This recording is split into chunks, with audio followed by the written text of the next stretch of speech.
Jharkhand primary teachers training final exam 2023 यानी Jharkhand DElEd session 2021-23 का final exam की बेहतरीन तैयारी और बेहतर रिजल्ट के लिए एमएसए क्लासेस एक बार फिर से तैयार है। और जैसा कि आप सभी जानते हैं और जो भी हमारे साथ जुड़े हैं उन सभी को पता है कि एमएसए क्लासेस की तरफ से पिछले 3 सेशन और इस बार सेशन 2021-23 यानी 4 सेशन की बेहतरीन तैयारी कराया गया।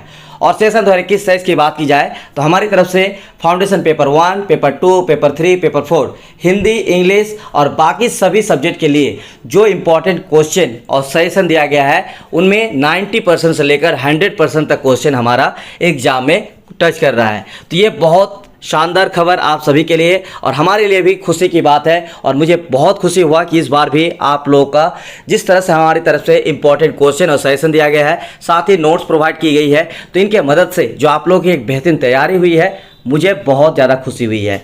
तो इसी तरह से आप लोग अपना प्यार और सपोर्ट बनाए रखिए, इसके लिए आप लोगों का तहे दिल से शुक्रिया। तो आज पेपर 9 सोशल साइंस का कंप्लीट मैराथन क्लास देंगे और इसके बाद आप लोगों का साइंस मैराथन क्लास भी आएगा। तो आज आप लोग इस अगर वीडियो को पूरा देख लेते हैं तो साइंस और सोशल साइंस का जो पैडागोजी से रिलेटेड 2 क्वेश्चन आता है आपको, ठीक है, पैडागोजी यानी शिक्षण विधि वगैरह या जो सब्जेक्ट का कंटेंट से जो विषय वस्तु है उसके वगैरह अगर आते हैं तो इसके लिए आपको इस वीडियो को कंप्लीट देखना है। साथ ही सब्जेक्ट का जो कंटेंट है उसके लिए अगर आप नोट्स लेना चाहेंगे तो आपको ये पैडागोजी का पीडीएफ भी मिल जाएंगे और साथ ही आपको कंटेंट का नोट्स भी मिल जाएंगे। तो अगर आपको अभी भी तैयारी करना है साइंस और सोशल साइंस का कंप्लीट नोट्स आपको मिल जाएगा। आप स्क्रीन पर दिख रहे नंबर 9110 9115 52 व्हाट्सएप नंबर पर हमें व्हाट्सएप में मैसेज कर दीजिएगा, आपको डिटेल्स दे दी जाएगी पेपर 9 और पेपर 10 दोनों का कंप्लीट नोट्स, ठीक है। तो पेपर 9 का आज क्लास स्टार्ट करते हैं जो कि कल आप लोग एग्जाम है। तो एग्जाम की बेहतरीन तैयारी के लिए एमएसए क्लासेस चैनल को सब्सक्राइब कर लीजिए। आप लोगों के लिए ही इस तरह से मेहनत करते रहेंगे और आगे भी आप लोगों को इस तरह से गाइडेंस मिलता रहेगा।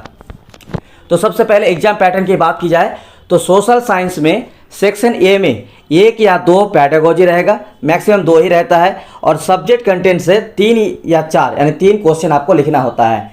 तो ये जो पैडागोजी से रिलेटेड क्वेश्चन आएगा उसमें कम से कम आपको बेहतर मार्क्स के लिए 3 से 4 पेजेस लिखना है। और बाकी अगर बात की जाए कि जो 3 क्वेश्चन आपको कंटेंट से आएगा, सब्जेक्ट कंटेंट से, उसके लिए आपको प्रीवियस 5 से 6 साल का आपको क्वेश्चन पेपर को देखना है और उसका सॉल्यूशन निकालना है और उसी से आप लोग तैयारी कर सकते हैं। लेकिन अगर आप कम समय में यानी कल एग्जाम है तो अभी अगर आप इन सभी को कंटेंट इंपॉर्टेंट जितने भी टॉपिक्स है उसका अगर आपको आंसर चाहिए तो आप हमें व्हाट्सएप पे मैसेज कर दीजिएगा, आपको कंप्लीट नोट्स का डिटेल्स भी दिया जाएगा और आपको नोट्स भी मिल जाएगा। तो क्लास स्टार्ट करते हैं आज का। आप लोग बस चैनल को बने रहिएगा, चैनल को सब्सक्राइब कर लीजिएगा जो भी नए हैं और जो जितने भी पुराने स्टूडेंट्स हैं वो सभी से रिक्वेस्ट रहेगा, डिस्क्रिप्शन में इंस्टाग्राम का लिंक है, आप लोग जरूर जो उसको सब्सक्राइब कर लीजिएगा, इतना रिक्वेस्ट आप लोगों से।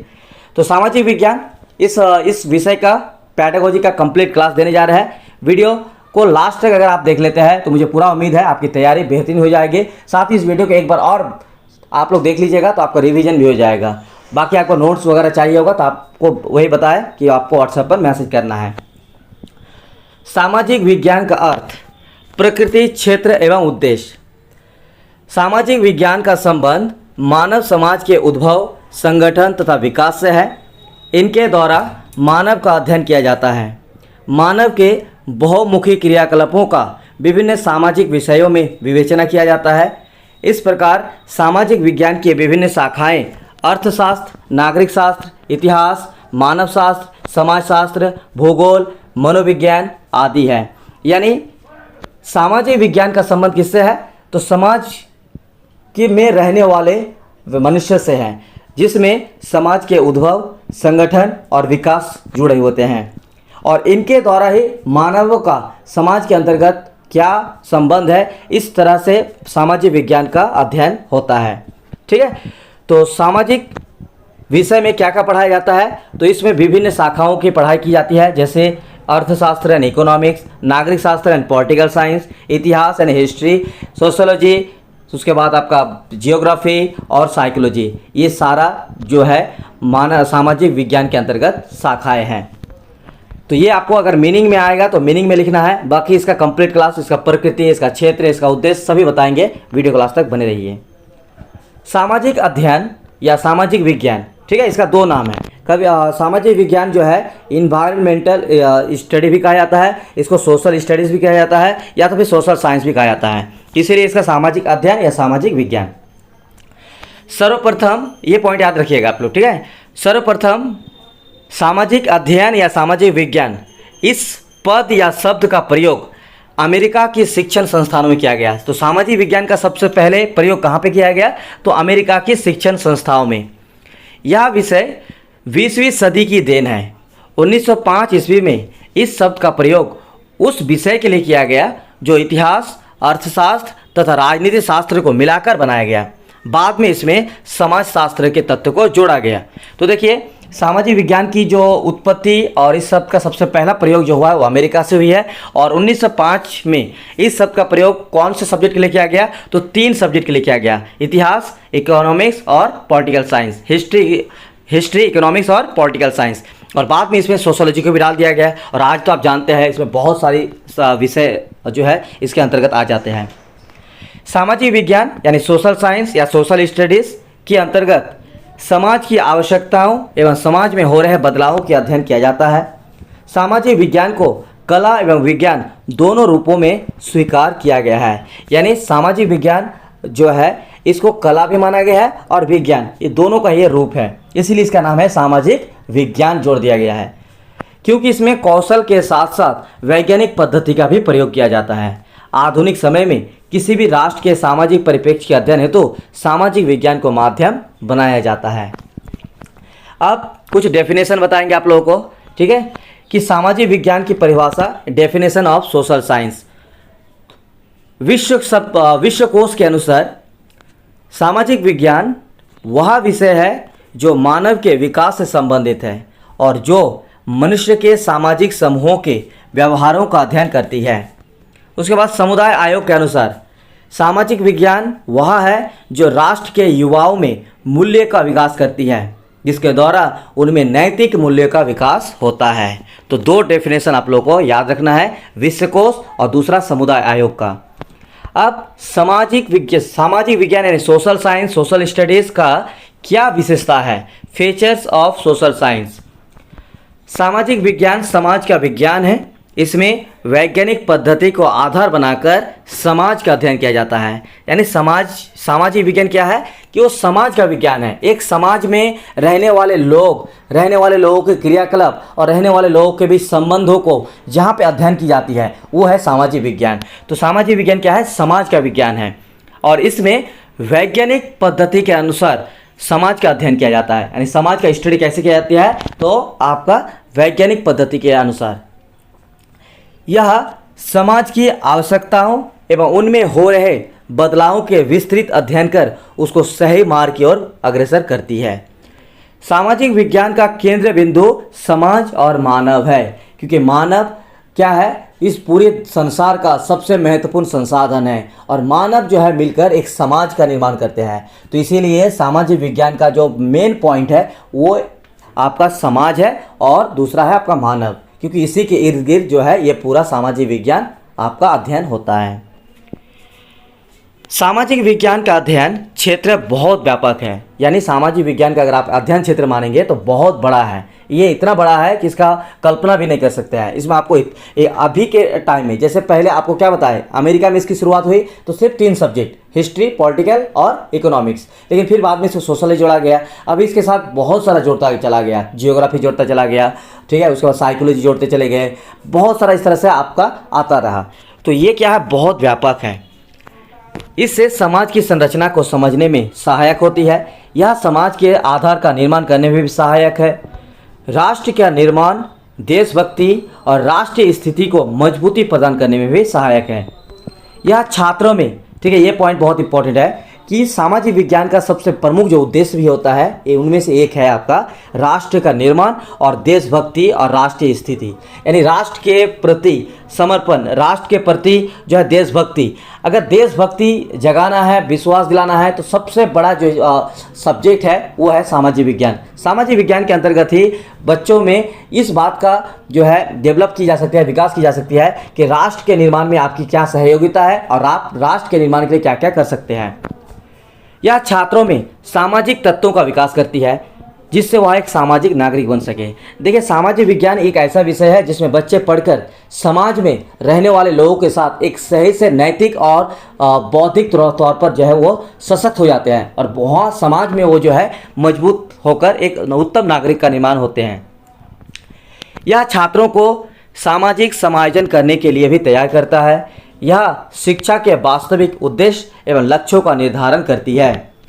यह छात्रों के नैतिक मूल्य का भी विकास करती है।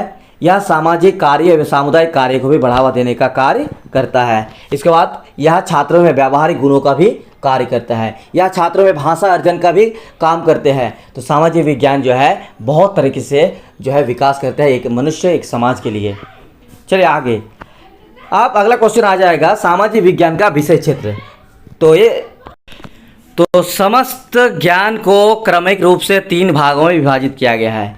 यानी सामाजिक जो विज्ञान है इसका विषय क्षेत्र, विषय नहीं बताया गया बल्कि विषय क्षेत्र बताया गया। विषय मतलब जैसे आपका इकोनॉमिक्स हुआ, पॉलिटिकल हुआ, हिस्ट्री हुआ, जियोग्राफी हुआ, ये सब आपका विषय हुआ, लेकिन यहाँ पे बताया गया है विषय क्षेत्र। तो सामाजिक विज्ञान के विषय क्षेत्र को 3 भागों में बांटा गया है, प्राकृतिक विज्ञान, मानविकी और सामाजिक विज्ञान।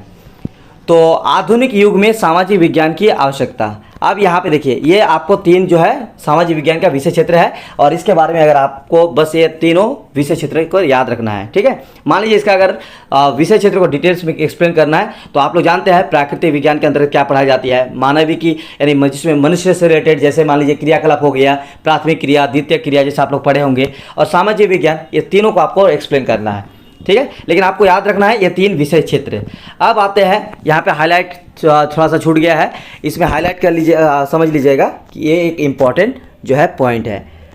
आधुनिक युग में सामाजिक विज्ञान की आवश्यकता, यानी सामाजिक विज्ञान की क्या आवश्यकता है, ये अगर क्वेश्चन आए तो क्या लिखना है, चलिए आपको बताते हैं।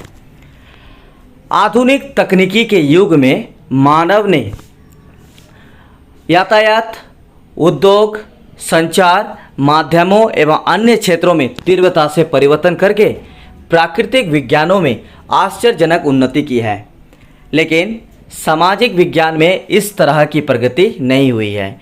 हालांकि मानव ने संसार में एक महान भौतिक सभ्यता का निर्माण कर लिया है, तथापि वह वर्तमान औद्योगिक युग की जटिलताओं को सुलझाने में सर्वदा असमर्थ रहा है।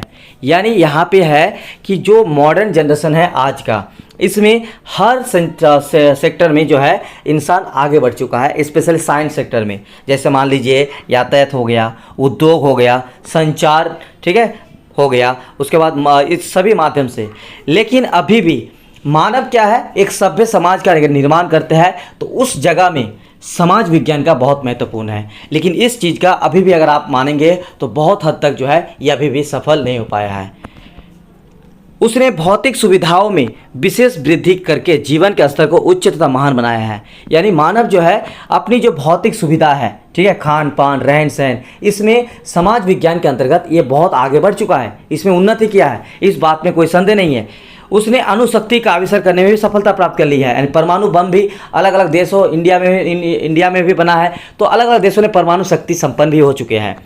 वह चंद्रलोक तक पहुंचा है। आप लोग भी जानते हैं चंद्रयान जो 2 हमारा पहुंच चुका है, ठीक है, चांद पर। तो अलग अलग देशों की तरफ से जो है चंद्रमा पर भी हम लोग पहुँचे जा रहे हैं, एवं वहाँ पर बस्तियाँ बसाने के सपना भी देख रहे हैं। लेकिन उसने सामाजिक पद्धतियों को विश्वास करने एवं उसमें अपने अधिकार में लाने में विशेष कठिनाई का अनुभव किया है। इतना ही नहीं बल्कि पारस्परिक युद्धों के द्वारा सर्वनाश की ओर तरफ अग्रसर होता जा रहा है। तो सामाजिक विज्ञान हमें यही सिखाता है कि किस तरह से शांति पैदा की जा सके, किस तरह से शांति बनाए जा सकते हैं। लेकिन अगर हम लोग चांद पर जाने की सोच रहे हैं, अगर हम लोग एक मॉडर्न जनरेशन में इतनी सारी कल्पना से भी बाहर कर सकते हैं का ऐसा मतलब हम लोग इतने इस जनरेशन में आ चुके हैं, लेकिन सभ्य समाज और इस तरह के अशांति जैसे युद्ध होना, अगर जैसे अभी आप लोग जानते हैं कुछ दिन पहले रसिया और यूक्रेन के बीच, अभी फ़िलहाल हाल में जो है फ़लस्तीन और इजराइल के बीच, तो ये जो लड़ाई युद्ध, इस तरह से सामाजिक विज्ञान यानी समाज का निर्माण नहीं हो पाएगा। यदि इतना ही नहीं बल्कि पारस्परिक युद्ध के द्वारा सर्वनाश की तरफ अग्रसर होता जा रहा है।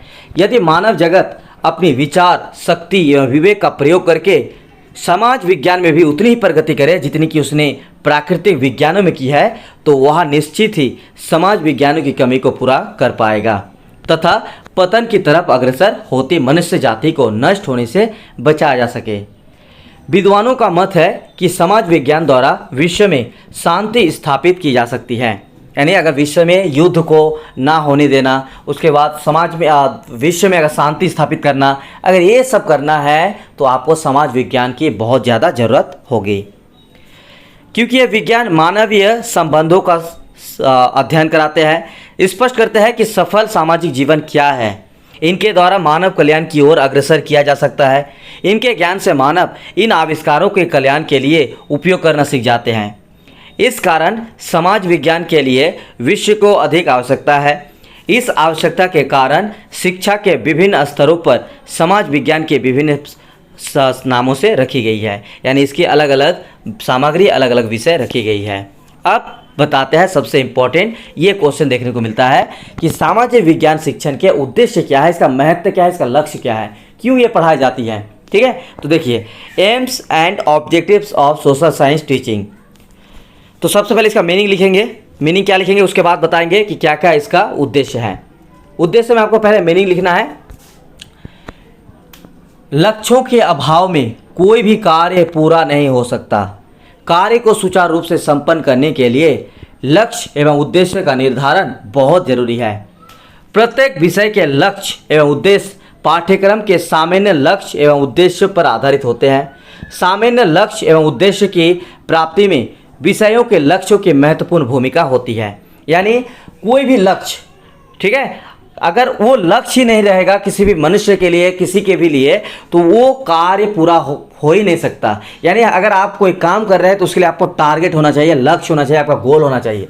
जैसे अभी आप लोग डीएलएड का एग्जाम दे रहे हैं तो इसमें आपको 80% किस तरह से मार्क्स आए, अगर ये आप लक्ष्य बनाएंगे तो ही आप उस लक्ष्य के आधार पर काम करेंगे।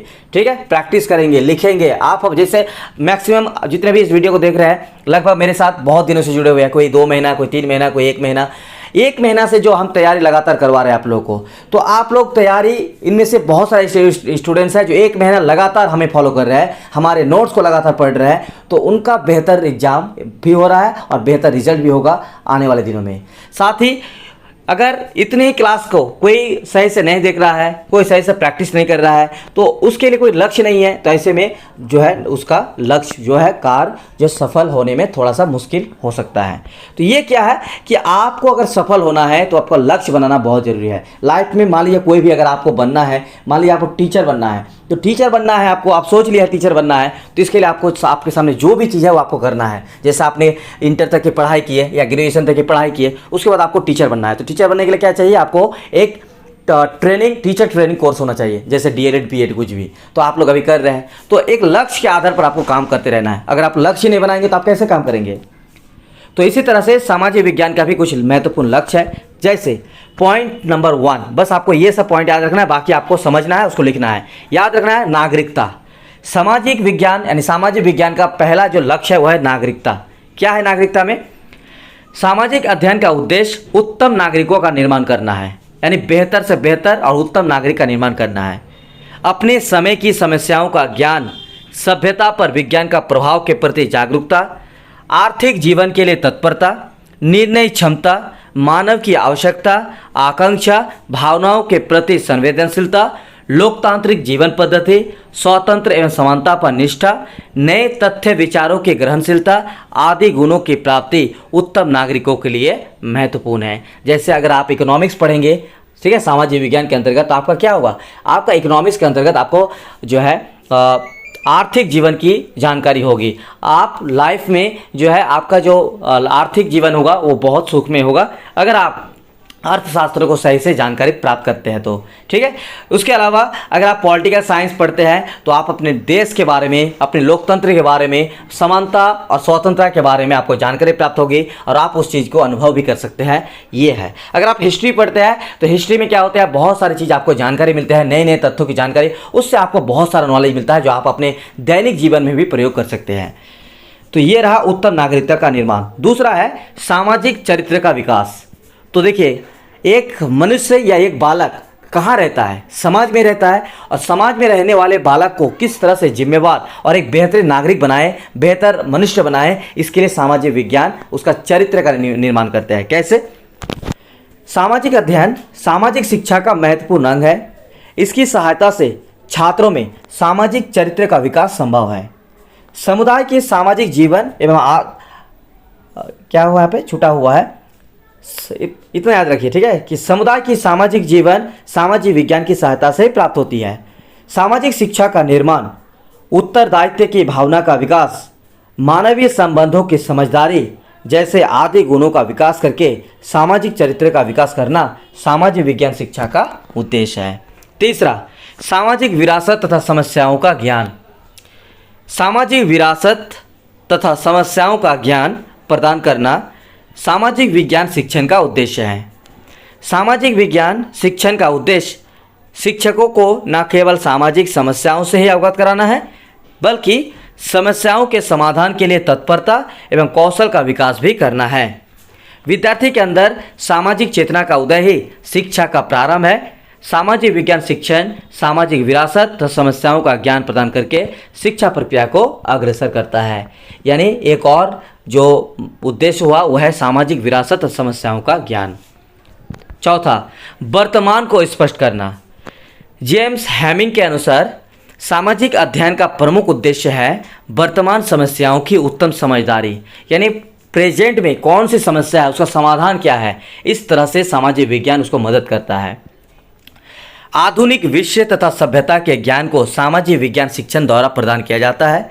सामाजिक अध्ययन का उद्देश्य छात्रों को वर्तमान स्थिति से अवगत कराना है। पॉइंट नंबर 5, विभिन्न वृत्तियों तथा कौशलों का विकास। सफल सामाजिक जीवन व्यतीत करने के लिए विभिन्न वृत्तियों तथा कौशलों का विकास करना सामाजिक विज्ञान शिक्षण का उद्देश्य है। J.A. फॉरेस्टर के अनुसार सामाजिक विज्ञान का उद्देश्य तथ्यात्मक सूचनाओं को संग्रहित करने की अपेक्षा मानदंडों, वृत्तियों, रुचियों तथा कौशलों का निर्माण करना है। परस्पर अवलंबन की भावना का विकास। भौतिक तथा सामाजिक पर्यावरण और परस्पर निर्भरता का ज्ञान सामाजिक विज्ञान शिक्षण का उद्देश्य है। आज कोई व्यक्ति या राष्ट्र आत्मनिर्भर नहीं है, सभी एक दूसरे पर निर्भर है। इस निर्भरता के बिना कोई अपना कार्य नहीं कर सकता, ठीक है। इसीलिए परस्पर अवलंबन की भावना का विकास, अंतर्राष्ट्रीय सद्भावना का भी विकास, मानवीय संबंध एवं अपनेपन की भावना का विकास करना सामाजिक विज्ञान शिक्षण का प्रमुख उद्देश्य है। विश्व के तनावपूर्ण वातावरण में शांति निर्माण करने के लिए अंतर्राष्ट्रीय सद्भाव का विकास करना सामाजिक शिक्षण का उद्देश्य है। जैसा आप लोग अभी बताएं कि जैसे रसिया और यूक्रेन के बीच लड़ाई, फ़लस्तीन और इजराइल के बीच लड़ाई, कुछ और दिन में कुछ सीरिया में लड़ाई, तो ये जो युद्ध हो रही है, ये जो लड़ाई हो रही है एक दूसरे के बीच, तो इसमें सबसे पहले हमें मानवीय संबंधों को बेहतर बनाना होगा। और इसके लिए एक ही सब्जेक्ट आपके माध्यम से हो सकती है, वो है सामाजिक विज्ञान का जो है सब्जेक्ट। एडम वेस्ले के अनुसार, इतना आप लोगों को नहीं करना, ठीक है, ये काफ़ी है। 8 नंबर पॉइंट, वातावरण का ज्ञान। व्यक्ति के विकास पर वातावरण का प्रभाव होता है। खान पान, रहन सहन, वेशभूषा, व्यवसाय आदि का महत्वपूर्ण प्रभाव होता है। वातावरण व्यक्ति का महान शिक्षक है। सामाजिक विज्ञान शिक्षण व्यक्ति को भौतिक तथा सामाजिक ज्ञान प्रदान करता है। सामाजिक विज्ञान शिक्षण छात्रों को उसके आसपास के वातावरण का ज्ञान प्रदान करता है। ये रहा सामाजिक विज्ञान का शिक्षा का अर्थ, प्रकृति, विषय छात्र और उसका उद्देश्य, ठीक है। तो इससे रिलेटेड कोई भी क्वेश्चन एक देखने को मिलता है तो आपको जो हम बताएं जिस तरह से उस तरह से आपको लिखना है। बाकी ये सारा पीडीएफ में आपको मिल जाएगा और आपको सब्जेक्ट का इंपॉर्टेंट जो कंटेंट आता है ग्रुप बी में उसका भी नोट्स मिल जाएगा। अगर आपको नोट्स चाहिए तो आप हमें व्हाट्सएप पर मैसेज कर दीजिए। आपके पास अभी भी समय है, कम समय में बेहतरीन तैयारी कर सकते हैं, ठीक है। चलिए, बाकी अगर आप अपने से तैयार करना चाहते हैं तो कंटेंट के लिए आपको करना क्या है, प्रीवियस 5 या 6 ईयर का क्वेश्चन देखना है। जितने भी 5 साल, 7 साल, 6 साल में क्वेश्चन आया हुआ है उन सभी को नोट करके आपको तैयारी करना है, ठीक है। आप बताते हैं न्यूनतम अधिगम स्तर। तो न्यूनतम अधिगम स्तर क्या है और इससे आप क्या समझते हैं, चलिए इसका कंप्लीट आपको क्लास देते हैं। लेकिन इसमें आपको कंप्लीट क्लास जो है शॉर्ट में बताएंगे, क्योंकि कल मैथमेटिक्स का जो पेपर हुआ था उसमें न्यूनतम अधिगम स्तर के बारे में, यानी इसको बोला जाता है MLL, minimum level of learning, इसके बारे में कंप्लीट मैथमेटिक्स का कंप्लीट क्लास दे दिया गया है। तो इसीलिए इस वीडियो को, इस टॉपिक को जो है शॉर्ट में समझा देते हैं कि क्या है। देखिए आप लोग क्या बताए थे मैथ में कि मैथ में अगर न्यूनतम अधिगम स्तर किसको बोलेंगे कि कोई भी एक बच्चा प्राइमरी में पढ़ रहा है तो उसको कितना मिनिमम नॉलेज होना चाहिए ताकि वो ये समझ आ सके कि वो प्राइमरी में जो है वो सही तरीके से उसका मतलब शिक्षा दी गई है। ठीक है, तो ये आप लोग बताए थे, जैसे उसको संख्या, जोड़, घटाव ये सब आना चाहिए, उसके बाद मात्रा को पहचाने, समय को पहचाने, इस तरह से उसका एक न्यूनतम अधिगम स्तर होना चाहिए। उसी तरह से सामाजिक विज्ञान में न्यूनतम स्तर क्या होना चाहिए, तो इसका आप लोग PDF मिल जाएगा, आप लोग इसको शॉर्ट में हम समझा देते हैं। देखिए जिस तरह से आप लोग गणित में समझा है, इसमें भी क्या है, न्यूनतम अधिगम स्तर। ठीक है, इसमें समता प्लस गुणवत्ता इसको बताया गया है MLL।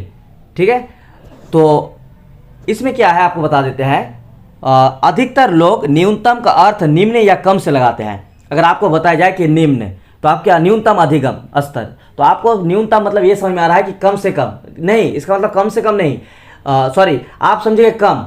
न्यूनतम मतलब क्या हुआ, छोटा, कम, लेकिन नहीं, यहाँ पे कम नहीं होता है, यहाँ पे होता है कम से कम। यानी कितना नॉलेज जो है एक 3 क्लास के बच्चे, 5 क्लास के बच्चे को मिलना चाहिए, वो मिल रहा है कि नहीं, यही है अधिगम स्तर। ठीक है, तो यही है, आपको शॉर्ट में समझा दिए।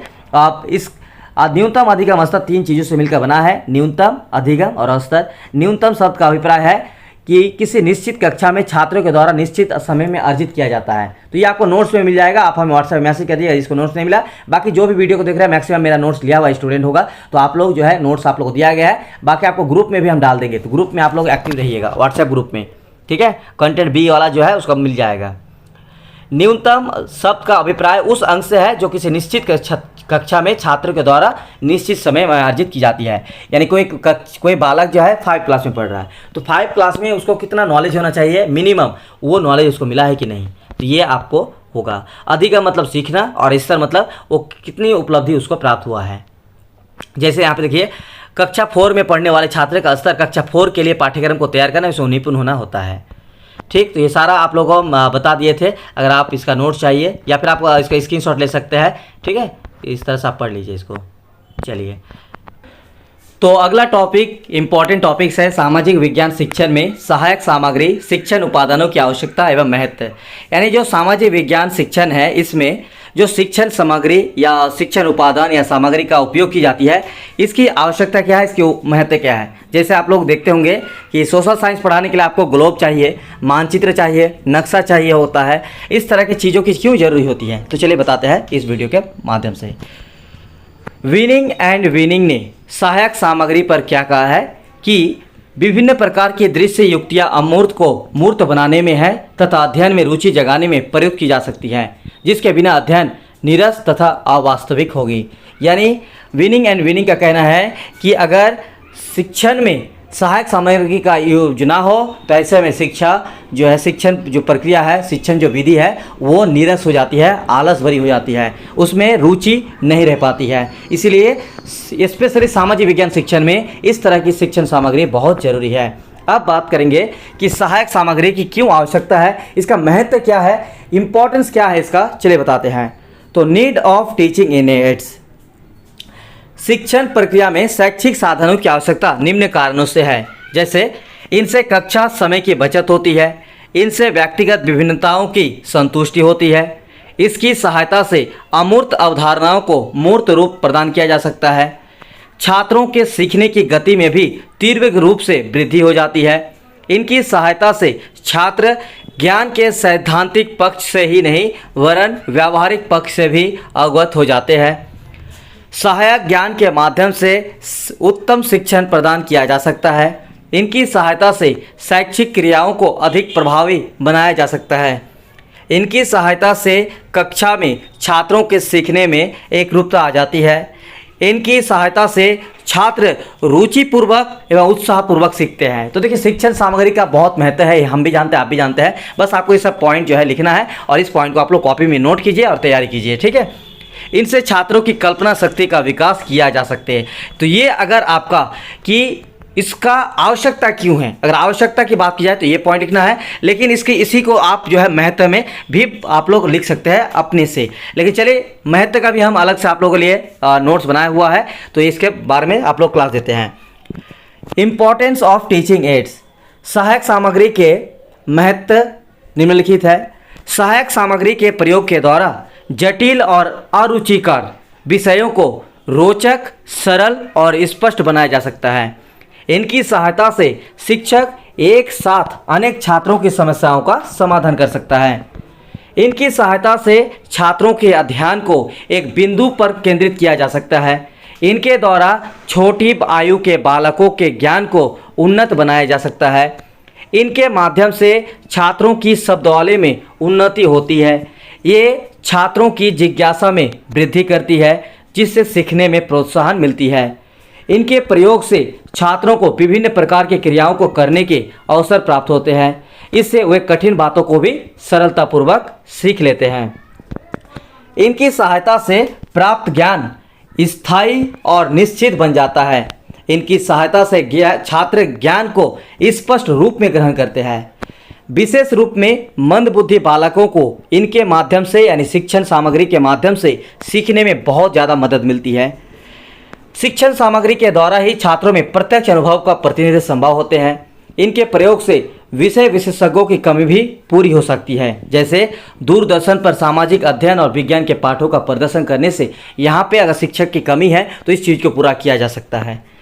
ये हुआ चौथा जो टॉपिक्स है, ये भी बहुत इंपॉर्टेंट है सोशल साइंस के लिए या फिर साइंस दोनों पेपर के लिए। तो वीडियो कंप्लीट देखिएगा। तो साइंस और सोशल साइंस एक जैसा ही आप लोगों को बस इसको आंसर लिखना है अपने तरीके से, और दोनों का क्लास एक साथ हो रहा है, ठीक है। तो साइंस का भी वीडियो आएगा, आप लोग देखते रहिए। शिक्षा में श्रव्य दृश्य सामग्री से आप क्या समझते हैं, इनकी विस्तृत व्याख्या कीजिए एवं लाभों का वर्णन कीजिए। आधुनिक समय में शिक्षण को प्रभावशाली बनाने के लिए शिक्षण के विभिन्न उपकरणों का प्रयोग किया जाता है। देखिए, श्रव्य दृश्य सामग्री और शिक्षण सामग्री में फ़र्क है। शिक्षण सामग्री जो आपको सहायक शिक्षण सामग्री बताया, जैसे नक्शा हो गया, ठीक है, ब्लैक बोर्ड हो गया, चौक हो गया, मानचित्र हो गया, ग्लोब हो गया, और भी बहुत सारी चीज़ जो यूज की जाती है, वो हुआ आपका शिक्षण सहायक सामग्री, जहाँ पे शिक्षा देने के लिए बहुत जरूरी होती है। साथ ही श्रव्य दृश्य सामग्री क्या है, इसमें ऐसे ऐसे यंत्र जो जिस यंत्र के माध्यम से बच्चों को शिक्षा दी जा सकती है। जैसे आधुनिक समय में शिक्षण को प्रभावशाली बनाने के लिए शिक्षण के विभिन्न उपकरण यानी यंत्रों का उपयोग किया जा सकता है, मशीनों का उपयोग किया जा सकता है। ये विभिन्न उपकरण ही शिक्षण की सहायक सामग्री कहलाते हैं, और इनको श्रव्य दृश्य सामग्री की सहायता से बालक के अवधान और रुचि को पाठ्य वस्तु यानी श्रव्य दृश्य सहायक सामग्री भी एक तरह का क्या है, शिक्षण सहायक सामग्री का ही एक पार्ट है, जिससे बालक क्रियाशील रहकर ज्ञान अर्जन करते हैं। कठिन कार्यों को दृश्य श्रव्य सामग्री के द्वारा सरल बनाया जा सकता है, और सरल को हो जाने के बाद बालक अधिक कार्य करने के भी अभिप्रेत होता है। दृश्य श्रव्य सामग्री द्वारा बालकों के दृष्टिकोण में भी परिवर्तन लाया जा सकता है। जैसे पश्चिम के लोगों के रहन सहन के बारे में ज्ञान प्रदान करके बालकों के दृष्टिकोण में परिवर्तन लाया जा सकता है। भाषा की कठिनाई भी इसके द्वारा प्रयोग से दूर हो सकती है, क्योंकि बहरे बालकों को शिक्षा देने के लिए चलचित्र ही उत्तम साधन है। इसके अतिरिक्त जिस बात को घंटों घंटों व्याख्या देकर समझाने की आवश्यकता होती है, उसे चंद मिनटों में दृश्य श्रव्य सामग्री की सहायता से समझाया जा सकता है। अतः समय और श्रम दोनों की बचत होती है। अब जो शैक्षिक सामग्री है, दृश्य श्रव्य सामग्री, इनको 3 भागों में बांटा गया है। क्या क्या? तो एक हुआ श्रव्य साधन जिसको ऑडियो एड्स बोला जाता है, दूसरा है दृश्य साधन जिसको विजुअल एड्स बोला जाता है, और तीसरा है दृश्य श्रव्य साधन यानी ऑडियो विजुअल एड्स है। तो दृश्य श्रव्य सामग्री यानी ऑडियो एड्स, इसमें क्या है, रेडियो के बारे में है, रेडियो, ठीक है। तो देखिए आप इन तीनों को आपको अलग अलग पार्ट करके लिखना है। तो श्रव्य साधन क्या क्या है, ठीक है, यहाँ पे स्पेलिंग गलत होगा, साधन हो गया, लेकिन ये साधन होगा। उसके बाद दृश्य साधन और दृश्य श्रव्य साधन, तो सबका अलग अलग उदाहरण देकर उनका डिटेल्स में क्लास देने जा रहे हैं, इसको आप लोग ध्यान दीजिएगा। बस आपको पॉइंट नोट कीजिए, रेडियो पॉइंट नोट कीजिए, ग्रामोफोन या लिंगुआफोन पॉइंट नोट कीजिए, टेप रिकॉर्डर, और बाकी आपको एक्सप्लेन कर रहे हैं, उसको समझना, उसको एग्जाम में लिखना है। रेडियो शिक्षा और मनोरंजन जगत में एक महत्वपूर्ण स्थान रखता है। इस रेडियो के द्वारा ही शैक्षिक एवं मनोरंजन के विभिन्न कार्यक्रम प्रसारित किए जाते हैं। इसके द्वारा राष्ट्रीयता का भी विकास होता है। इससे सामान्य ज्ञान भी बढ़ता है, लेकिन इन उपकरणों का उपयोग तभी सफल होगा जब शिक्षक उसके द्वारा प्रसारित कार्यक्रम के बाद उस पर विवेचन कराए। यानी अगर रेडियो में कोई प्रोग्राम हो रही है एजुकेशन से रिलेटेड और उसको अगर बच्चों को सुना रहे हैं तो सुनाने के बाद वो तभी सफल होगा जब सुनाने के ख़त्म होने के बाद एक बार उसको फिर से व्याख्या या उस पर डिस्कशन किया जा सके छात्रों के साथ, बालकों के साथ। अब आता है दूसरा ग्रामोफोन या लिंग्वाफोन। तो ग्रामोफोन तथा लिंग्वाफोन में इसके क्या श्रव्य, ठीक है, श्रव्य सामग्री का यूज है। तो ग्रामोफोन द्वारा बालकों को भाषण तथा गाने की शिक्षा दी जाती है, गाना गाने की। किंतु ग्रामोफोन पर रिकॉर्ड सुनने के बाद शिक्षक द्वारा विषय का स्पष्टीकरण अवश्य होना चाहिए। लिंग्वाफोन का उपयोग भाषा शिक्षण में होता है। बालकों के उच्चारण एवं वाचन को भी इसके द्वारा शुद्ध कराया जा सकता है। तो भाषा शिक्षण का उपयोग में जो है लिंग्वाफोन का यूज होता है। अगला है tape recorder. Tape recorder radio के कार्यक्रम तथा प्रतिष्ठित यानी प्रसिद्ध व्यक्तियों के भाषणों का उपयुक्त स्थान एवं समय पर उपयोग इस उपकरण की सहायता से किया जा सकता है। जैसे यदि रात के समय 9 बजे प्रधानमंत्री का संदेश प्रसारित किया जाए तो उस समय छात्र उसका कक्षा में कोई उपयोग नहीं कर सकते। उसके उपयोग के लिए भाषण का टेप कराकर भाषण से संबंधित उचित समय, स्थान एवं आवश्यकता अनुसार छात्रों को सुनाया जा सकता है। नागरिक शास्त्र के शिक्षण में यह उपकरण विशेष महत्वपूर्ण है। चौथा, ठीक है, तो ये हो गया, 3 है, ठीक है। एक हुआ रेडियो, दूसरा हुआ ग्रामोफोन तथा लिंग्वाफोन और तीसरा हुआ टेप रिकॉर्ड। ये है ऑडियो एड्स यानी श्रव्य साधन जिसको सिर्फ सुना जा सकता है, सुन के माध्यम से शिक्षा दी जाती है। ये हुआ श्रव्य। अब आता है दृश्य। दृश्य मतलब आपका देखने वाला चीज़। तो दृश्य सामग्री यानी विजुअल, जो दिखे, विजुअल। वास्तविक पदार्थ छात्रों को दृश्य सामग्री क्या है, एक रियल ऑब्जेक्ट लाना है। रियल ऑब्जेक्ट में क्या क्या है, चलिए आपको बताते हैं। देखिए, दृश्य सामग्री जिसको देखकर बच्चों जो है शिक्षा हासिल करे। और दृश्य में आपका बहुत सारा चीज़ आते हैं। जैसे मान लीजिए मैप लगा दिया, तो मैप क्या है, अपने आप में एक दृश्य साधन है और उसके माध्यम से बच्चों को सीधा जो है वो देख कर ही वो जो है उसको ज्ञान दिया जा सकता है। तो ये क्या है, इस तरह का वास्तविक पदार्थ यानी रियल ऑब्जेक्ट्स है। वास्तविक पदार्थ छात्रों को निरीक्षण एवं परीक्षण करने के अवसर प्रदान करते हैं। छात्रों की दृष्टि इंद्रिय के साथ साथ श्रवण, स्पर्श आदि इंद्रियों को भी विकसित करने में सहयोग देते हैं। उनकी कल्पना शक्ति को भी विकसित करने में सहयोग देते हैं। विज्ञान एवं गृह विज्ञान की शिक्षा देना वास्तविक पदार्थों के माध्यम से यहाँ पे एक मिनट, ये छूट रहा एक पॉइंट, क्या कहाँ गया, चलिए इसको पॉइंट। देखिए यहाँ पे इतना आप लोगों को ध्यान रखना है कि जो वास्तविक पदार्थ है वो दृश्य सामग्री जैसे मैप वगैरह से क्या होता है, इसमें डायरेक्ट बच्चों को निरीक्षण और परीक्षण करके वो सीख सकते हैं। चलिए दूसरा है नमूने यानी मॉडल्स। बच्चों के सामने मॉडल दी जाती है। मान लीजिए ताजमहल, तो ताजमहल तो बच्चा देखा नहीं होगा। अगर नहीं देखा होगा तो ऐसे में बच्चों को कैसे ताजमहल के बारे में शिक्षा प्रदान करेंगे। तो ताजमहल का क्या करेंगे, एक बड़ा सा फोटो लगा देंगे और बच्चों को बताएंगे कि यह है ताजमहल, उसके बारे में वर्णन करेंगे। मान लीजिए लाल किला, तो लाल किला बच्चा अगर नहीं देखा है तो कैसे शिक्षा देंगे, तो बस वो है आपका दृश्य साधन। तो नमूने यानी मॉडल्स बनाना है। जैसे मान लीजिए बच्चों को ABCD सिखाना है, नर्सरी के बच्चा है, 1 क्लास का बच्चा है, ABC नहीं आ रहा है उसको, तो क्या कैसे सीखेंगे। तो उसके लिए क्या करेंगे, एक चार्ट बनाएंगे, मॉडल बनाएंगे, उसमें ABC करके करेंगे, A फॉर एक डॉग का कोई चित्र बना देंगे, तो इससे वो सीख पाएंगे। तो नमूने वास्तविक पदार्थों के लघु रूप हैं। शिक्षक के लिए वास्तविक पदार्थों की प्राप्ति सदैव संभव नहीं है, अतः उनकी परतें मूर्तें बनाकर या बनवाकर प्रयोग में लाया जा सकता है। जैसा अभी आपको बताया, चित्र बनाकर। जो बातें चित्र द्वारा दर्शनीय नहीं की जा सकती है उनको मॉडल द्वारा प्रदर्शनीय किया जा सकता है। किंतु इस बात का ध्यान रखना चाहिए कि मॉडल बड़े हो या छोटे, किंतु वास्तविक पदार्थ से मिलते जुलते होना चाहिए, साथ ही स्पष्ट भी होना चाहिए। इनकी सहायता से ऐतिहासिक, भौगोलिक और वैज्ञानिक आदि विषयों की शिक्षा सरलता से दी जा सकती है।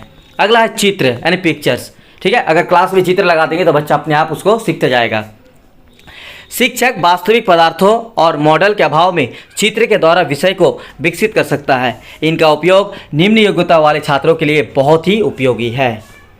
इनके द्वारा शिक्षक बालक के विचारों में शुद्धता और स्पष्टता उत्पन्न कर सकता है। विशेष रूप से चित्र का प्रयोग होता है भूगोल, इतिहास, नागरिक शास्त्र, विज्ञान, भाषा, बागवानी, गृह विज्ञान, इन सभी में। ये रहा नवीन पाठ के यहाँ पे इसको छोड़ देते हैं, आगे बढ़ते हैं। ठीक है, देखिए ये पॉइंट याद रखिएगा। चित्र का प्रयोग करते समय शिक्षक को किन बातों का ध्यान रखना चाहिए? तो चित्र कक्षा में उपयुक्त स्थान पर टांगा जाए, यानी जहाँ तहाँ टांग दीजिएंगे तो बच्चा नीचे अगर लगाएंगे तो बच्चा फाड़ सकता है। ऐसी जगह पर लगा जाए कि बच्चा पढ़ भी सके और उस पर कोई किसी भी तरह का कोई जो है उसको फाड़ ना सके, उसको कोई गलत यूज ना कर सके। चित्र उपयुक्त स्थान या समय पर प्रदर्शित किया जाए। चित्र का आकार कक्षा के आकार के अनुरूप होना चाहिए। चित्र टांगते समय खड़खड़ाने का शब्द नहीं होना चाहिए। शिक्षक को चित्र देखने के लिए उपयुक्त समय देना चाहिए तथा शिक्षक को उस पर प्रश्न करना चाहिए। चित्र का उपयोग समाप्त हो जाने पर उसे उतार कर उचित स्थान पर रख देना चाहिए। पाठ में अधिक चित्र प्रदर्शित ना किया जाए। पुनरावृत्ति के स्तर पर विकासात्मक चित्र नहीं रहना चाहिए। अगला है दृश्य में चार्ट बनाकर बच्चों को समझाना। इस साधन का उपयोग विषय के क्रमिक, देखिए चार्ट, मॉडल, ये सब ऑलरेडी आप लोगों को जो है प्रैक्टिकल में बनाना है। ठीक है, ये सब ध्यान में रखिएगा और यही चीज़ आपको लिखना है इसके बारे में। बच्चों को यही सब चीज़ों से ना सिखाएंगे, जब आपका प्रैक्टिकल हो तो ये चीज़ आपको समझ में आ जाएगा कि हमको सर जो क्लास दिए थे उसमें चार्ट और मॉडल के बारे में क्यों बताए थे। ठीक है, बाकी जिनको ऑलरेडी क्लास मेरा नोट्स लिया हुआ है वो तो पढ़ चुके हैं, उनको तो जानकारी भी हो गया है, लेकिन आज जो पहली बार जुड़े हैं उनके लिए है। ठीक है, तो जितने भी स्टूडेंट अभी इस वीडियो को देख रहे हैं, डिस्क्रिप्शन में इंस्टाग्राम का लिंक है। बस इतना ही रिक्वेस्ट है, इंस्टाग्राम हमें फॉलो कर लीजिएगा और आपके साथ बस जुड़े रहने के लिए ये आपसे रिक्वेस्ट किया जा रहा है। तो इस साधन का उपयोग विषय के क्रमिक विकास को दिखाने के लिए किया जाता है। पाठ की आवश्यकता अनुसार शिक्षक को अधिक से अधिक स्वयं ही चार्ट तैयार करके छात्रों को दिखाना चाहिए। चार्ट सुडौल, सुंदर तथा आकर्षक हो, जिससे प्रत्येक छात्र के ध्यान को आकृष्ट करे तथा शिक्षक भी अपने विषय को आसानी से स्पष्ट कर सके। चार्टों का प्रयोग भूगोल, इतिहास, नागरिक शास्त्र, गणित एवं विज्ञान आदि सभी विषयों को पढ़ाने के लिए सफलतापूर्वक किया जा सकता है। नागरिक शास्त्र का शिक्षक विभिन्न संगठन चार्ट जैसे केंद्रीय सरकार का संगठन, न्यायपालिका संगठन, कार्यपालिका संगठन आदि को पढ़ाने में प्रयोग कर सकता है। 5वां, रेखा चित्र तथा खाका, स्केच एंड डायग्राम। तो स्केच एंड डायग्राम बहुत इंपॉर्टेंट है। वास्तविक पदार्थ, नमूने, चित्र और मानचित्र उपलब्ध ना होने पर शिक्षक को सैमपट पर रंगीन चौक से रेखा चित्र और खाके खींचना चाहिए। इसके द्वारा संबंधों को विभिन्न रेखाओं, प्रतीकों आदि द्वारा स्पष्ट किया जाता है तथा इसके द्वारा किसी तथ्य या बात को किसी संक्षेप रूप से स्पष्ट किया जा सकता है। रेखा चित्रों तथा खाकों का प्रयोग भाषा, भूगोल, इतिहास, गणित, विज्ञान आदि विषयों को पढ़ाने में किया जा सकता है। अगला उसके बाद है ग्राफ। तो ग्राफ का प्रयोग भूगोल, इतिहास, गणित तथा विज्ञान आदि विषयों में सरलतापूर्वक किया जा सकता है। ग्राफ का प्रयोग किन्हीं दो वस्तु, व्यक्ति अथवा काल के तुलनात्मक अध्ययन के लिए उपयोगी होती हैं। शिक्षक आसानी से ग्राफ को तैयार कर सकता है। इसको बनाने में ना तो अधिक समय लगता है और ना ही अधिक धन खर्च होता है। छात्रों से भी शिक्षक को ग्राफ तैयार करवाने चाहिए। बुलेटिन बोर्ड क्या है? शिक्षक बुलेटिन बोर्ड पर चित्र, ग्राफ, खाके आदि खींचकर देश की वर्तमान परिस्थिति के बारे में छात्रों को ज्ञान प्रदान कर सकता है, लेकिन बुलेटिन बोर्ड पर प्रदर्शित सामग्री बालकों की रुचि, आयु और मानसिक योग्यता के अनुसार होना चाहिए। विद्यालय में किसी ऊंचे स्थान पर बोर्ड रखा होना चाहिए ताकि उस पर लिखा सभी विषय को दूर से दिखाई दिया जाए। बोर्ड पर लिखा जाने वाला विषय नीरस नहीं होना चाहिए बल्कि रुचिकर और स्पष्ट होना चाहिए। उसके बाद है मानचित्र के शिक्षण के द्वारा विषय को सुरुचिपूर्ण बनाया जा सकता है। इतिहास और भूगोल शिक्षण के लिए मानचित्र का प्रयोग अनिवार्य है। उसके बाद है म्यूजियम, संग्रहालय, जहाँ पे पुराने पैसे, पुराने अस्त्र शस्त्र, कीड़े मकोड़े, बहुत सारी चीज़ वहाँ पे रखे जाते हैं, तो इस संग्रहालय बनाना चाहिए।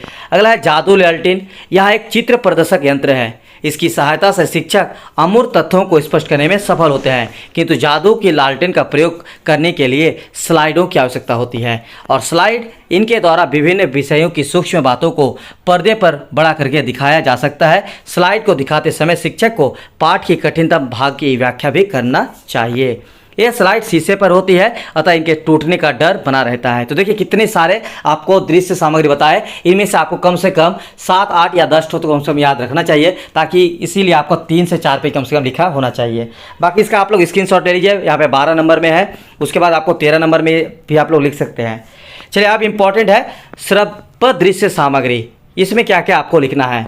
तो श्रव्य दृश्य सामग्री ऐसे सामग्री, देखिए यहाँ पे मेरा मीनिंग छुटा हुआ है तो मीनिंग आप लोग भर लीजिएगा अपने से, ठीक है।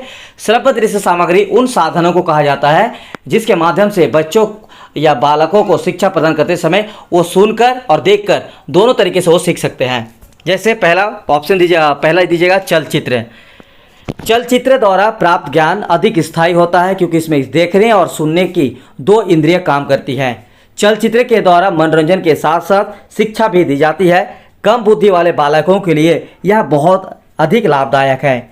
नागरिक शास्त्र की शिक्षा के लिए यह उपकरण बहुत ही महत्वपूर्ण है। इसके द्वारा आम चुनाव की विधियों, ग्रामीण एवं सामाजिक समस्याओं के कारण हलों को अच्छी प्रकार से समझाया जा सकता है।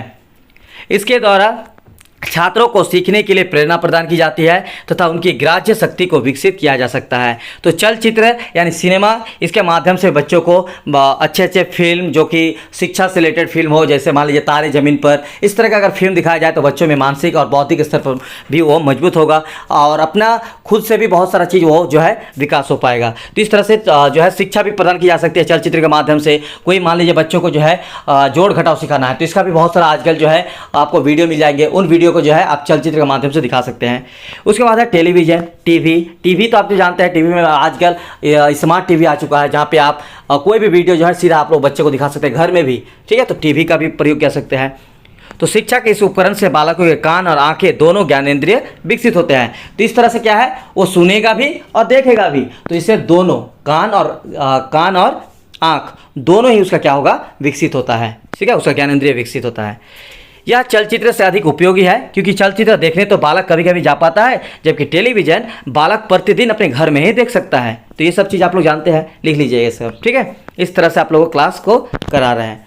समाचार संबंधी फिल्म, शिक्षा के इस उपकरण द्वारा बालकों को स्कूलों में और जनता को सार्वजनिक स्थानों पर राजनीतिक, सामाजिक, आर्थिक जीवन से संबंधित परिस्थितियों, घटनाओं और योजनाओं के संबंध में फिल्मों द्वारा समाचार और दिए जाते हैं। बालकों को धार्मिक और नैतिक शिक्षा भी दी जाती है। अतः शिक्षा का यह उपकरण मनोरंजन के साथ साथ शिक्षा भी प्रदान करता है। अगला है ड्रामा। आप लोग देखते होंगे बहुत सारे शहरों में, बहुत सारे में ड्रामा आते हैं, ठीक है। वहाँ पे ड्रामा जो करने वाले होते हैं वो लोग ड्रामा करके बच्चों को दिखाते हैं। या आप लोग भी बड़े बड़े, ऐसा नहीं कि बच्चे जाते हैं वहाँ पे, बड़े बड़े बुजुर्ग भी जाते हैं, ठीक है, पेरेंट्स भी जाते हैं। तो ये ड्रामा जो चलते हैं उससे भी बच्चों में शिक्षा होगा। तो इसी तरह से अगर स्कूलों में भी ड्रामा होती है ना, तो वहाँ पर बच्चा बहुत सारा चीज़ सीखते हैं। शिक्षा के श्रव्य दृश्य उपकरण में ड्रामा प्राचीन काल से ही महत्वपूर्ण रहा है। ड्रामा खोलने और देखने में बालकों में शिक्षण की क्रिया इतनी अधिक प्रभावशाली हो जाती है कि धार्मिक, सामाजिक, आर्थिक अनुभवों को सहज ग्रहण कर लेते हैं। इसके द्वारा बालकों में राष्ट्रीय और अंतर्राष्ट्रीय भावनाएं विकसित की जा सकती है। इस तरह से आपको इसको लिखना है। और ड्रामा में होता क्या है, ऐतिहासिक घटना, महापुरुषों की वेशभूषा, उस समय प्रयोग किया जाने वाले हथियार, इस तरह का यूज किया जाता है। अब श्रव्य और दृश्य सामग्री करने के प्रयोग से क्या लाभ है, तो इसका बहुत लाभ है। इसके द्वारा शिक्षण को प्रेरणा मिलती है। इसके द्वारा बालकों को सीखने वाली सामग्री तार्किक और सुव्यवस्थित ढंग से दी जा सकती है। इसके द्वारा विचारों में स्पष्टता आती है। इसके द्वारा दिया गया ज्ञान स्थायी होता है। जब वस्तु इतनी बड़ी हो कि कक्षा में ना लाया जा सके, जैसे ताजमहल, लाल किला, हाथी, घोड़े, शेर आदि, जीवित वस्तुओं के निरंतर विकास की आवश्यकताओं को दिखाने के लिए, जैसे मक्खी, मच्छर का बढ़ना, जीवित वस्तुओं की आंतरिक क्रियाओं को दिखाने के लिए, जैसे रक्त संचय, पाचन क्रिया आदि, किन्हीं दूर देशों के रीति रिवाज तथा परंपराओं को बताने के लिए, अत्यधिक छोटी वस्तुओं को जिसे आसानी से ना देखा जा सके, जैसे एटम बम, ठीक है, इस तरह का, अत्यधिक तीव्रगामी वस्तु जैसे रेलगाड़ी तथा हवाई जहाज आदि को दिखाने के लिए। तो ये आप एक क्वेश्चन कभी कभी देखने के लिए आ जाता है कि श्रव्य और दृश्य सामग्री का प्रयोग किस प्रकार किया जाता है। तो सहायक सामग्री का प्रयोग उसी स्थान पर किया जाना चाहिए जहाँ उसकी आवश्यकता हो। सहायक सामग्री का प्रयोग बालकों की रुचि जागृत करने के लिए प्रस्तावना प्रश्न के समय किया जा सकता है। पाठ के सूक्ष्म तत्वों को स्पष्ट करने के लिए प्रस्तुतिकरण के समय सहायक सामग्री का प्रयोग किया जा सकता है। यह देखने के लिए कि बालकों ने पाठ को कितना ग्रहण किया है, पुनरावृत्ति प्रश्नों के समय सहायक सामग्री का प्रयोग किया जा सकता है। सहायक सामग्री का प्रयोग केवल उसी समय किया जाए जबकि उसकी नितांत आवश्यकता हो। सहायक सामग्री कक्षा में तब तक दिखाई जाए जब तक कि छात्र उस पर चिंतन ना कर ले। तो नेक्स्ट इम्पॉर्टेंट टॉपिक्स है कि सामाजिक विज्ञान के शिक्षक के गुणों का संक्षेप में विवेचना करें या वर्णन करें। तो एक सामाजिक विज्ञान का शिक्षक के कौन कौन सा गुण होना चाहिए, इस तरह का अगर क्वेश्चन आ जाए तो आपको क्या लिखना है आंसर, चलिए बताते हैं। सबसे पहले शिक्षक के बारे में आपको बताना है और उसका मीनिंग बताना है। उसके बाद सामाजिक विज्ञान के आधार पर कैसा होना चाहिए शिक्षक का गुण, वो भी लिखना है। शिक्षक वह धुरी है जिसके चारों तरफ पूर्ण शैक्षिक व्यवस्था घूमती है, चाहे हमारा पाठ्यक्रम, फर्नीचर, मूल्यांकन का कार्यक्रम, निर्देशन तथा भवन आदि कितने ही अच्छे क्यों ना हो, जब तक शिक्षक द्वारा उनमें प्राण संचारित नहीं किया जाएगा तब तक वह सफल नहीं हो पाएगा। यानी एक स्कूल में सारे के सारे मटेरियल होगा, लेकिन अगर शिक्षक सही तरीके से उनका यूज ना कर सके, सही तरीके से बच्चों के साथ शिक्षा प्रदान ना कर पाए, तो फिर ये सब के सब असफल हो जाएंगे। यानी शिक्षा प्रदान करने की जो सफलता है वो निर्भर करती है सिर्फ और सिर्फ एक शिक्षक पर। यह सत्य है कि इस सब कार्यक्रमों का शैक्षिक व्यवस्था में महत्व है, लेकिन इनके महत्व को वास्तविकता जो देती है वो इसी के व्यक्तित्व द्वारा प्रदान की जाती है, यानी शिक्षक के द्वारा ही प्रदान की जाती है। एडम्स महोदय ने शिक्षक को मनुष्य का निर्माता कहा है। दूसरे विद्वान भी उसको राष्ट्र निर्माता की उपाधि से विभूषित करते हैं। बालक में चरित्र निर्माण तथा दृष्टिकोण निर्माण में शिक्षक का महत्वपूर्ण हाथ है। शिक्षक को बालक के सामने एक आदर्श पेश करना चाहिए। वह सदैव अपने को उनके सामने आदर्श रूप में पेश करे, क्योंकि उसके आदर्श का उनके द्वारा अनुकरण किया जाता है। शिक्षक का दृष्टिकोण जैसा होगा वैसे ही भावनाएं उसके छात्रों में संचारित हो जाएंगी। तो ये ऑलरेडी आप लोग को फाउंडेशन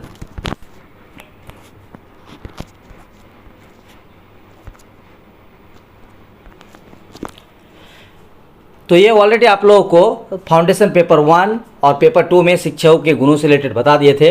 तो एक शिक्षक ऐसी होनी चाहिए कि उनके आदर्शों को बच्चे जो है अनुकरण करते हैं, तो उन आदर्शों को वो बच्चे जो है सही तरीके से अपने जीवन में भी प्रयोग कर सकें। सामाजिक विज्ञान के शिक्षक का तो बालकों के चरित्र निर्माण तथा स्वस्थ एवं व्यापक दृष्टिकोण के विकास में बहुत बड़ा योगदान उत्तरदायित्व है। इसके लिए उसे राष्ट्र के भावी नागरिकों में सामाजिक उत्तरदायित्व को वहन करने की क्षमता, सामाजिक गुणों, सामाजिक चेतना आदि का विकास करना है, जिससे वे अपने समाज को चुनौती को स्वीकार कर सके और उसकी प्रगति के लिए कार्य कर सके। तो चलिए अब बताते हैं, ये आपको इस तरह से मीनिंग लिखना है, उसके बाद आपको आंसर यहाँ से लिखना है कि सामाजिक विज्ञान के आदर्श शिक्षक के क्या क्या गुण होना चाहिए। तो क्या क्या गुण होना चाहिए चलिए यहाँ पे बताते हैं। तो शिक्षक के गुणों को निर्धारित करने के लिए विभिन्न विद्वानों ने अलग अलग अध्ययन किए हैं। हम यहाँ इनमें से कुछ विद्वानों के अध्ययनों का उल्लेख कर रहे हैं। जैसे एडम एम ड्रेवर ने अपने अध्ययन के आधार पर शिक्षक के गुणों को 2 भागों में विभाजित किया है। एक प्रकृतिजन्य गुण और दूसरा प्रशिक्षण जन्य गुण। चलिए, प्रकृतिजन्य गुण में ड्रेवर ने इस वर्ग में वास्तविक उत्प्रेरणा, मानसिक योग्यता, नैतिक चरित्र, लोकतांत्रिक आदर्शों में व्यवस्था, अच्छा स्वास्थ्य, आकर्षक व्यक्तित्व, व्यवहार, प्रभावी मौखिक भाव अभिव्यक्ति आदि गुणों को रखा है। प्रशिक्षण जन्य गुण, इस वर्ग में उन्होंने विषय संबंधी ज्ञान, व्यावसायिक दक्षता, सामान्य ज्ञान आदि को रखा है। एडवर्ड पेसन स्मिथ ने अपने अध्ययन के आधार पर सामाजिक विज्ञान के शिक्षकों में निम्न गुणों का अध्ययन किया है। ठीक है, निष्पक्षता, समता, आदर्शों के प्रति कर्तव्य परायणता, विश्वसनीयता पैदा कराने की क्षमता, सुसंस्कृत विचारशील मस्तिष्क, उत्सुकता, अभिनय प्रवृत्ति और दयालुता। ये तो है आपका अलग अलग विद्वानों की अलग अलग जो है आदर्श गुणों के बारे में बताया है। लेकिन अब इसके यहाँ तक आप दोनों का याद कर लीजिएगा, एडम एम ड्रेवर और दूसरा है आपका एडवर्ड पेसन स्मिथ। आप बताते हैं सामाजिक विज्ञान के शिक्षक के प्रमुख गुण। पहला, विषय का ज्ञान। क्या होना चाहिए? सामाजिक विज्ञान के विषय के शिक्षक को विषय का ज्ञान होना जरूरी है। अगर कोई हिस्ट्री पढ़ा रहा है तो हिस्ट्री का नॉलेज होना चाहिए। अगर पॉलिटिकल साइंस पढ़ा रहा है तो पॉलिटिकल का साइंस पॉलिटिकल साइंस का उसको नॉलेज होना चाहिए। अगर वो इकोनॉमिक्स पढ़ा रहे हैं तो इकोनॉमिक्स का नॉलेज होना चाहिए। तो सामाजिक विज्ञान एक नवीन विषय है जिसका क्षेत्र बहुत व्यापक है। इसके अंतर्गत सभी मानवीय संबंधों का अध्ययन किया जाता है। ये मानवीय संबंध परिवर्तनशील है। इस विषय के शिक्षक को इन मानवीय संबंधों को स्पष्ट करने के लिए इतिहास, भूगोल, अर्थशास्त्र, नागरिक शास्त्र आदि विषयों का अध्ययन सामाजिक संदर्भ में करना चाहिए। इस तरह उसे इन विषयों का ज्ञान होना जरूरी है। उसे उन तथ्यों का ज्ञान अवश्य होना चाहिए जिनका लगाव मानवीय संबंध से हो। इसके साथ साथ उसे विषय के महत्व, सीमाओं तथा उपयोगिता का भी ध्यान रखना चाहिए। सामाजिक विज्ञान में मानवीय संबंधों से संबंधित विभिन्न समस्याएं आती है, जिनके समाधान हेतु विभिन्न क्षेत्रों का ज्ञान लाभप्रद सिद्ध होता है। इसी कारण सामाजिक विज्ञान के शिक्षक से यह अपेक्षा की जाती है कि उसे सभी क्षेत्रों के ज्ञान का विशेषज्ञ होना चाहिए। इस संबंध में जेम्स हाई ने लिखा है, उसे बहुत सी बातों का प्रचुर मात्रा में ज्ञान रखना चाहिए एवं समाज विज्ञान के कम से कम एक क्षेत्र का तो ज़्यादा ज्ञाता होना चाहिए। दूसरा, शिक्षण व्यवसाय में निष्ठा। निष्ठा भाव व्यक्ति की सफलता का शुभ चिन्ह है। शिक्षक को अपने व्यवसाय के प्रति निष्ठा रखना चाहिए। व्यावसायिक निष्ठा के अभाव में वह बालकों के व्यक्तित्व को विकसित करने में असफल होगा, लेकिन यह निष्ठा तर्क युक्त होना चाहिए। सामाजिक विज्ञान का शिक्षक इसके अभाव में मानवीय संबंधों को समझने में असफल रहेगा। इस तरह हम कह सकते हैं कि आदर्श शिक्षक का व्यक्तित्व इस भावना से युक्त होना चाहिए, यानी यह भावना होना चाहिए। तीसरा, तत्कालिक घटनाओं का ज्ञान, यानी जो करंट अवेयरनेस है, करंट अफेयर्स है, उस सारे चीज़ों का जानकारी होना चाहिए। बाइनिंग महोदय का कहना है कि शिक्षण एक प्रगतिशील व्यवसाय है और इसीलिए यह जरूरी भी है कि अध्यापक हमेशा विद्यार्थी बना रहे। यद्यपि यह सभी शिक्षकों के लिए सत्य है, लेकिन विशेषकर उस शिक्षक के लिए सत्य है जो सामाजिक विज्ञान का शिक्षण करता है। चाहे साइंस या मैथ टीचर के मुकाबले अगर सोशल साइंस के टीचर की बात की जाए तो इसको जो है करंट अफेयर्स और तत्कालिक घटनाओं के बारे में जानकारी जरूर होना चाहिए। सामाजिक विज्ञान का शिक्षक ये परिवर्तनशील एवं जटिल विषयों को छात्रों के सामने पेश करने हेतु उत्तरदायी है। इस दायित्व को पूरा करने के लिए उसे उलझन युक्त बहुमुखी समस्याओं में से परिपूर्ण वर्तमान को भली तरह समझना चाहिए। चौथा है व्यापक दृष्टिकोण। सामाजिक विज्ञान के शिक्षण का एक उद्देश्य बालकों के दृष्टिकोण को व्यापक बनाना है। इस उद्देश्य की प्राप्ति तभी की जा सकती है जब स्वयं शिक्षक का दृष्टिकोण व्यापक हो। उसको इस उद्देश्य की प्राप्ति के लिए छात्रों के सामने ऐसे आदर्श पेश करने चाहिए जिससे उनमें उदारता, निष्पक्षता, धार्मिक सहिष्णुता, बंधुत्व आदि गुणों का विकास हो सके। तो व्यापक दृष्टिकोण इस तरह से उसमें धार्मिक सहिष्णुता, बंधुत्व, निष्पक्षता इस तरह के गुणों का भी जो है सामाजिक विज्ञान के शिक्षकों का गुण होना चाहिए ताकि बच्चों में ये आदर्श गुण स्थापित हो सके। पांचवा, सामाजिक सक्रियता, यानी एक सामाजिक विज्ञान को समाज की सक्रियता होना बहुत जरूरी है।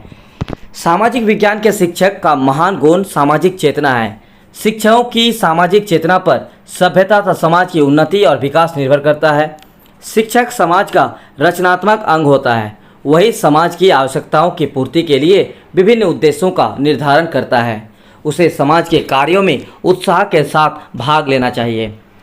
सहानुभूति, सहनशीलता तथा धैर्य सामाजिक विज्ञान के शिक्षक में इन गुणों का होना इसीलिए जरूरी है कि विषय के शिक्षण का एक मुख्य उद्देश्य बालकों में सामाजिक गुणों का विकास करना है।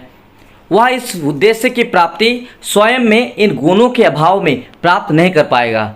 उसमें बालकों को समझने, सराहने एवं उनमें उनके प्रति सहानुभूति प्रकट करने की क्षमता होनी चाहिए। सातवां, शिक्षक का व्यक्तित्व।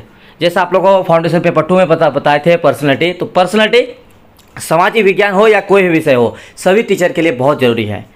तो शिक्षक का व्यक्तित्व सफल अध्यापन का आधार है। व्यक्तित्व एक ऐसा शब्द है जिसको मूर्त रूप से परिभाषित करना कठिन है। साधारण रूप से व्यक्तित्व से आचरण के क्रियात्मक पक्ष का अर्थ लगाया जाता है।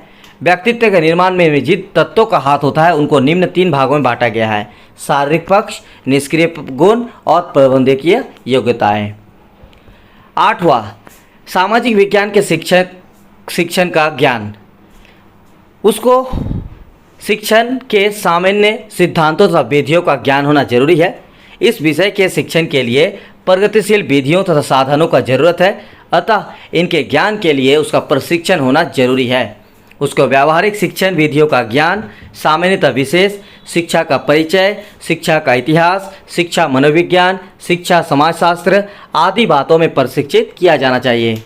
सामाजिक विज्ञान के शिक्षक को सामूहिक कार्य की विभिन्न विधियों, प्रविधियों एवं प्रक्रियाओं का ज्ञान अवश्य प्रदान किया जाना चाहिए। ये रहा। अब टॉपिक नंबर 6, पाठ योजना क्या है। किसी कक्षा के किसी प्रकरण पर एक पाठ योजना तैयार करें, यानी एक लेसन प्लान बनाने के लिए आ सकता है आपके एग्जाम में। तो लेसन प्लान के लिए आपको लगातार हमारी तरफ से PDF और इसका लगातार आप लोग क्लास भी दिया जा रहा है और बताया भी जा रहा है, और ऑलरेडी लेसन प्लान के लिए एक कंप्लीट वीडियो भी दिया हुआ है। इसे टेलीग्राम डिस्क्रिप्शन में टेलीग्राम चैनल का लिंक है, आप लोग जाइए। 29 सितंबर के टेलीग्राम में एक लिंक भी मिलेगा यूट्यूब का, और एक आपको PDF फाइल भी मिल जाएगा।